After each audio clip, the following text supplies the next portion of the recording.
Hey Knoxville, I'm Mayor Indya Kincannon, and this is Kickin It with Kincannon. Every month, we sit down with community leaders, city staff, and Knoxville neighbors to talk about what's happening in Knoxville, the progress, the challenges, and the people who make it all work.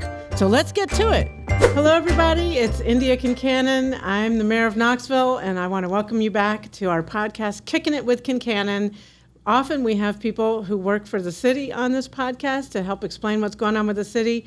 But today I have Anne Templeton, who's going to talk to us about something that's really unique to Knoxville. For 10 years now, Knoxville has been known as the Maker City. And we are celebrating with the 10th annual summit, the Maker City Summit. So Anne Templeton, you're here, Director of Maker City Initiatives, and welcome to the show. Well, thank you for having me. I appreciate it. So a lot of people are aware that Knoxville and Appalachia has a long tradition of being makers, you know, whether you're making quilts or putting together furniture or homes or food or just being an entrepreneur and making a business. Tell me a little bit about how that history and tradition of being makers evolved into what we see today in the city of Knoxville and our maker community. Yeah. So it's a fascinating story, and you'll have to ask Jack Neely and the Knoxville History Project for the full scope, certainly. But I've had many conversations with him about the history of Knoxville as, you know, a city that has often embraced its artistry, whether it's in custom manufacturing or the Levi's plant.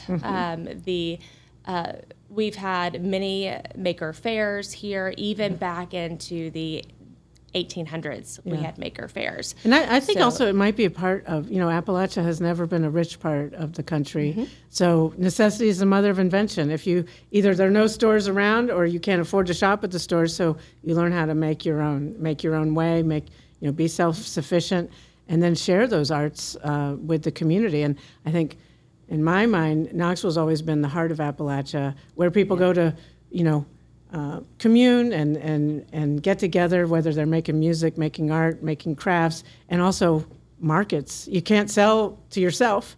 So if you want to make a living as a maker, you need places to go. So I don't know if I've ever told you, before I became mayor, I worked for my predecessor, Madeline Rajero, and I was working for her 10 years ago. And I remember very vividly working with folks at the Knoxville Entrepreneur Center and helping to put together the first group of people who were going to be the mayor's Maker Council members. That's right. And then I was backstage as they were out there being introduced and, helping people like, okay, it's your turn, go. And I remember a lot of sense of energy and enthusiasm. But at the time, I don't think I really had a full appreciation for what it was going to mean for our city as far as branding and helping makers feel like they have a place here. So how has that evolved in your perspective as, we want Knoxville to be a place where makers can thrive and be creative and grow. So how's it going? It's going very well, actually. And I was actually there that day as well as before we knew each other. Yeah. We were on opposite sides of that event. And that was truly an inspirational event. It was one where 3 people of our community, David Harmon, Joy O'Shell, and Nancy Solomon, went to the Etsy Maker Conference up in New York, and they came back inspired, and they met with Mayor Rajero and yourself and other members of your team and created this organization all on its own, just out of nowhere. And we made it. We can do these things Yeah. because we are makers, and we know a lot of other makers in the city. We need to be a collective because it's so important for makers to connect with other makers and share their stories and grow, as well as connect with business opportunities and connect with community at large. And so those are the 3 areas that this organization really strives to strengthen all those connections. Right. Well, the Mayor's Maker City Committee, the council, is really helpful because sometimes we don't always know what challenges and barriers and opportunities that makers face. So I always was really glad that when the council came to the city saying, we could really use a way to be able to have workshops and living quarters in the same place. How can you help us with that permitting or whatever the requirements are, and we try to find solutions that make life easier. Because it's hard to be a small business person and to start something from scratch. So can you share some stories of people or businesses or makers that you've seen some transformational moments? Sure, absolutely. I think that early on, the Maker Council has always appreciated this office and the city being responsive to the needs of makers, specifically with Recode Knoxville, which I think you were touching on. Yeah. That was, 7 years ago maybe. We had Maker Council members speaking into that initiative, and that was hugely important for makers to find a space in the city and be able to grow their businesses. But when you think of success stories, that looks different for different makers. As individuals, we will talk a little bit later about Pretentious Glass Company, right? Matthew Cummings has done a phenomenal job down there, and then he expanded from his glass company that was #1 seller on Etsy for years. Yeah. And now he's brewing beer, which you intimately know about, yes. right? We'll talk about that, I'm sure. And he's got that brick and mortar that people can come and blow their own glasswork. Right. So he's touching all aspects of makerdom, and I believe that's something that is really representative of makers in this city. They are constantly searching for growth, but also new and innovative ways to make. Yeah, he was into the glass, and now he also knows how to brew beer. And, right, absolutely. And that's a great example. And I just really appreciate that can-do spirit. And I've always thought that Knoxville's a place where 3 people had an idea, and maybe if they were in a larger city or a smaller town, they wouldn't have had the ability to turn that dream into a reality. And now it's not just a ephemeral thing. We've been around 10 years in this role. And so, tell me a little bit about the Maker City Summit that's coming up. Who can go and what happens there, and when do we get to share my beer? Right. That's right. So that is the most exciting thing, right? So, secret's out. On Friday, this next Friday, on January 30th, we will have a 10-year anniversary party. It is open to all makers in the city to come and celebrate, not work, just enjoy each other and connect on a social level. And we will just have a very brief presentation by Jonathan Clark and Jack Neely from the Knoxville History Project to talk about the history of makerdom here in Knoxville. But then we'll tap the keg that you and Mayor Rajero brewed back in November. Yeah. And it's a sour. And that's all I really know, because you guys I truly know all the brewed ingredients beer. and the goal. And I remember when we were coming up with this plan, it was really hot. And I was like, but we're going to be drinking this in January. So what are the kinds of tones and spiciness or whatever? I don't know anything really about beer, but I do know what I like, and I think we're all going to like this. Well, he's a great brewmaster. Yeah. So certainly I think we're going to have a fantastic time, and we will have that beer on site, and that's exciting. And Postmodern will be there as well. Real Good Kitchen, we'll have some food there.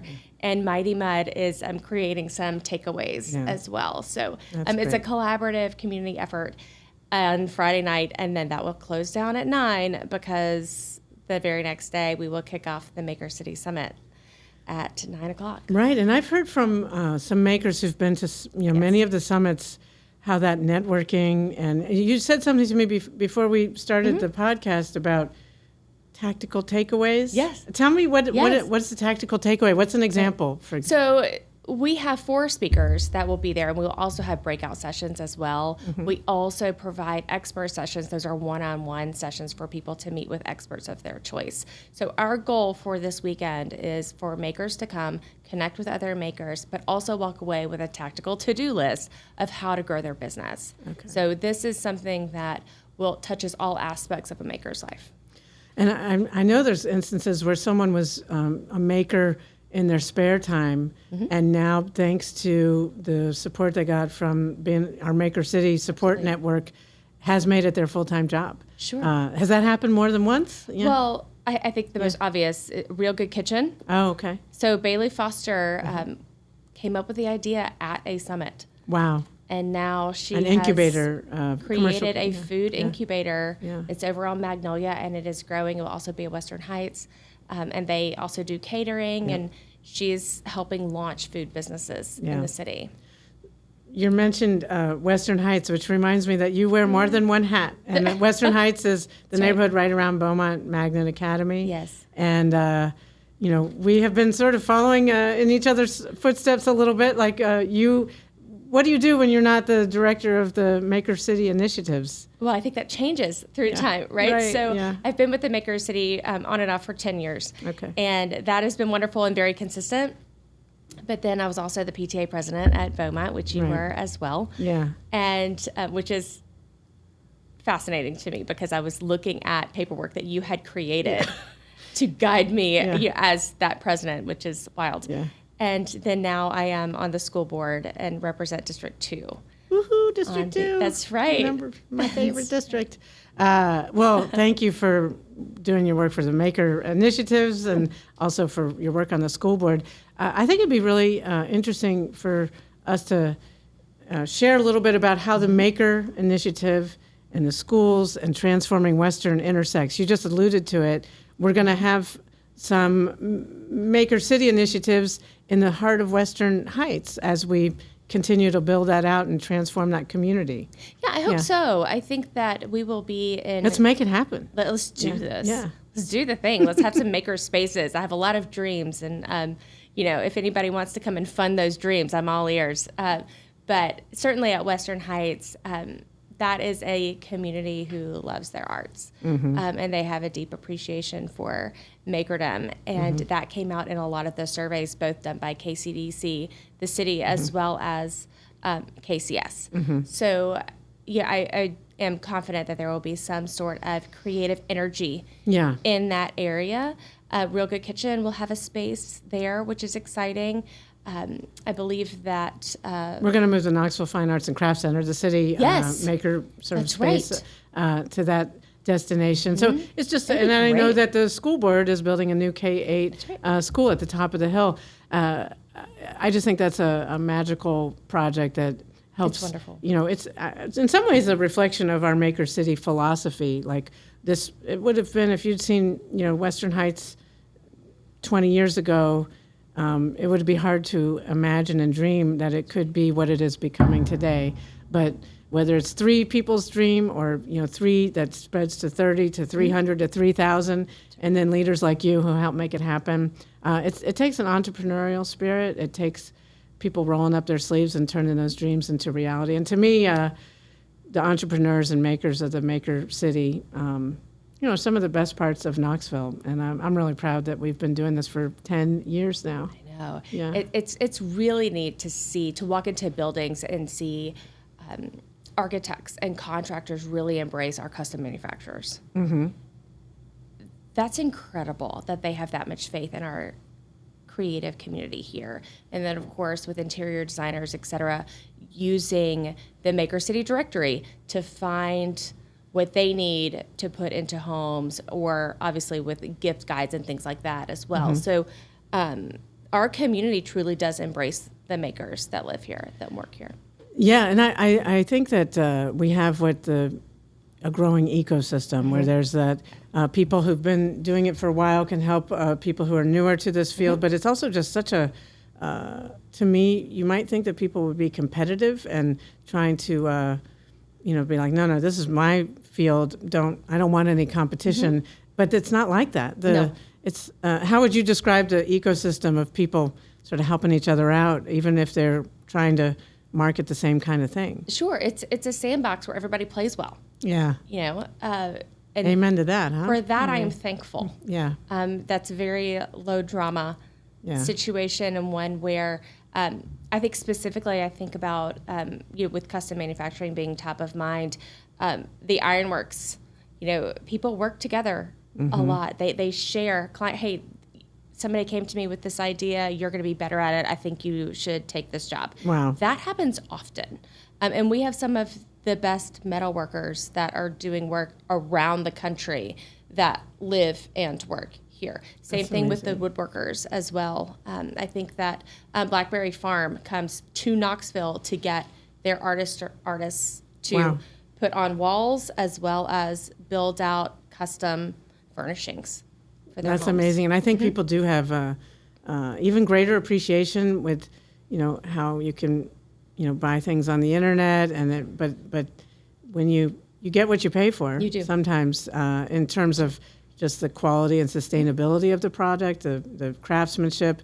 And also, there's something to, at the farmer's market, they say, know your farmer. There's something to knowing your craftspeople, the people who, build our homes and our artwork and our crafts and all this stuff, and they take pride in it. And when you know them and they know you, and you're all from East Tennessee and Knoxville, it's a little more meaningful than just a shopping basket on an online, point of sale type thing. Right. And it's also a more permanent sale. It's something that will outlive us, right? If you are dreaming of a table that's perfect for a space and you can go to Able Trade and talk to Spencer Ratliff and say, can you make this for me? And he says, yes, I can. Let's figure this out. Yeah.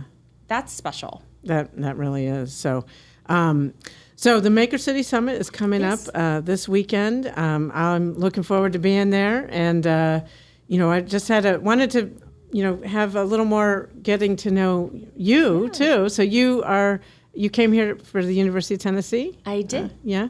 And have you been here since that? I did not. Yeah. You left and came back? It was a very windy road. What brought you back? So, I grew up in Miami, Florida, and I went to school here, and it was wonderful, but then left and moved to London shortly after graduating. And then moved around the country and landed in Indianapolis, where I met my husband, and he was transferred here 10 years ago. Oh, okay. So we moved back, it's 11 years now. Yeah. And so you jumped right in with the maker community, and now you're holding elective office? Yeah. Good for you. This is a great city. No doubt. And it's one that immediately I knew I wanted to be, to contribute to its growth in some form or fashion. And at first that looked like taking my kids to volunteer with Meals on Wheels, or taking, getting involved then with Beaumont and their schools. And then as they've grown, stay in touch with schools and just give back however the city will allow me to. Yeah, well, so thank you for moving back and then just contributing so much. It's I love seeing your work on the Maker City, and it's going to be a really fun weekend coming up. So I want to just find out a little bit about yourself as a maker too. Or would you rather type of question. So would you rather make something with your hands or create something, an idea in your mind? In my mind. Oh, yeah? Okay. Yes. I'll tell you mine. I'd rather be able to make stuff with my hands, but I think I'm better at the ideas. Yeah. But I have aspirations to be handier. I will say that I'm not a very good TV watcher, so I do tend to craft and do things, that's my relaxing. Oh, like knit?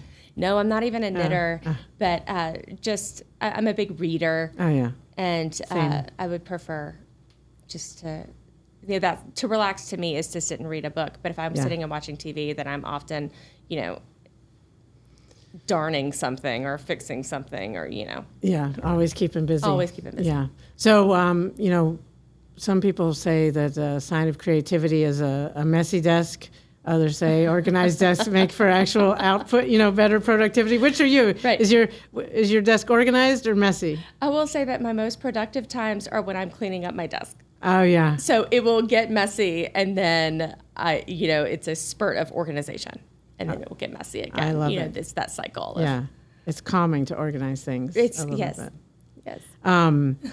So, and I think I already know the answer to this. Do you prefer to be making things by yourself or in collaboration with a broad group of Always people? collaboration. Yeah, I knew it. That's why you're in this role, perfect role as the director of these initiatives. And now as a parent and as a PTA president and a school board member, if you only had 30 minutes to spend at a school, would you rather be in a PTA meeting or a classroom visit? Oh, classroom visit. So I was really lucky to actually be placed at Beaumont for a principal for a day. No, really? Year. Yes, Oh, I wow. couldn't believe it. I was like, luck of the draw. These are my people. And And that was really wonderful. And then at the end, Principal Sanford and I were in a classroom together. And because teacher had to step out, we were in a classroom and of fourth graders and just doing bingo and teaching them, working through math facts and things like that. And it's incredible to watch lights go off. Yeah, it's amazing. And watch them love to learn. Yeah. And so, yes, teachers are makers, aren't they? They're maker of learners. They are the most creative people, because I do believe that the most successful teachers are the ones who recognize that kids learn differently and they each learn differently. And when they're able to incorporate different ways of reaching kids, and oftentimes that includes the arts. Yes. I mean, of course, with our experience with Beaumont being an art integrated school, it's interesting to watch teachers incorporate theater or writing poetry or presentations, creating their, scripts.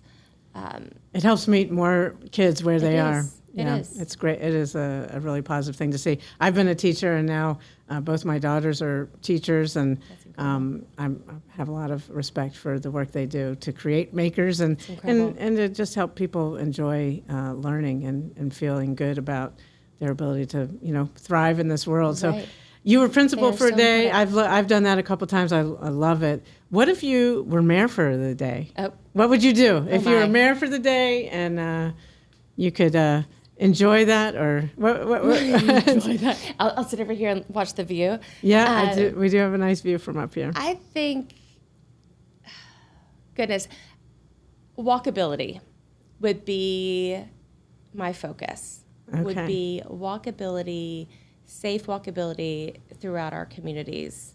Okay. That's something that I love. That was something that I looked for when we were moving here. And where we live in Fountain City, we can walk to the library and a Chick-fil-A. It's great. So at least it's something, all the necessities. Right? All the necessities right there at our fingertips. But, I think that would be something that you've taken in. Yeah. We've talked about. Turns out you need more than a day to make that happen. In fact. But I'd love. But if that was if I had to choose a thing to focus on in that one day, that's. Yeah, I love it. I'm right there with you, and I'm going to certainly keep kids pressing walking to forward. school. We've talked about that quite a bit. Absolutely. So. Well, we as we end our time here on the podcast, I want to ask you, since we're on a podcast, do you have a favorite podcast you'd like to recommend, or a book or TV show, something like that, something you're reading or watching or listening to that you're like, oh, I'm loving this, and recommend it for other people? Oh my. I am a historical fiction person. I love my favorite genre. It's my yeah. So what are you reading that you like right now? I just finished The Nightingale by Kristen Hanna. Oh, yeah. It's fantastic. I love that one. But my favorite book, the first book I fell in love with, the book that's in my glove compartment when I'm waiting for my kids to get out, and you can just open it to any page. And you reread it. Okay. And I reread it, is Rebecca by Daphne du Maurier. Oh, yeah. It's a classic. That's my classic. Yeah. That's my classic go-to. And so that gets read probably 4 or 5 times a year as I'm sitting there just not wanting to be on my phone. I might have to pick that up and read that again. It's my favorite book. I have picked up most recently Debbie Millman's new book talking about the 10-year plan, as well as The Artist Pages. Are you familiar with The Artist? No. It's called The Artist Way. Okay. That's a book? And it is a book and a system that I've started this year. The first thing you do in the day is spend 5 minutes just brain dumping, and doesn't have to make sense. You just get your words out. Okay. I try to do that at the end of the day. Helps me sleep. Does it? When I remember to do it. Or when you have time, right? Because often you're just so tired. But you do that at the beginning of the day, and that's supposed to clear the brain. I've started doing this at the beginning of the day. Okay. And with the coffee, and I think part of that is just setting aside a time to be still before the chaos. Yeah, I hear you. Well, great recommendations, and thank you for your leadership of the Maker City, and thank you. I look forward to celebrating 10 years when we get together next weekend. I'm sure the beer will be wonderful. I'm looking forward to it. I'm looking forward to it. We'll toast each other. Today's just water, though. That's right. Cheers. Thank you for tuning in, and we'll see you next time. Thanks for kicking it with me today. If you like this episode, share it with a friend, and be sure to follow Kickin It with Kincannon wherever you listen to podcasts. For more updates, visit knoxvilletn.gov or follow us on social. Until next time, take care, Knoxville.